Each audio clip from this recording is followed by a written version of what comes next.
உங்க பெற்றோர்களையே நீங்க out smart பண்ணிட்டதை எப்பயாச்சும் ஃபீல் பண்ணிருக்கீங்களா? தமிழ்ல ஒரு பழமொழி உண்டு, உங்களுக்கு தெரிஞ்சிருக்கும்னு நினைக்கிறேன்.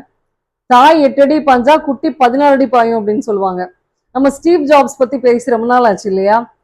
இப்ப ஸ்டீவ் ஜாப்ஸ் வந்து எப்ப இதே மாதிரி ஃபீல் பண்ணாரு, அவங்க அப்பாவை விட அவர் வந்து பெட்டர் அப்படின்னு ஃபீல் பண்ணாரு அப்படின்றதுக்கு ஒரு சின்ன இன்சிடென்ட் சொல்றேன். அவருக்கு வந்து ஆக்சுவலா சின்ன வயசுல இருந்தே எலக்ட்ரானிக்ஸ்ல ரொம்ப இன்ட்ரெஸ்ட். அவர் ரொம்ப இன்ஸ்பயர் பண்ணது யாரு அப்படின்னு சொன்னா Robert Noyce and Gordon Moore. இவங்க 2 பேரும் வந்து founders of Intel, semiconductors create பண்ணக்கூடிய கம்பெனியோட ஃபவுண்டர்ஸ் இவங்க.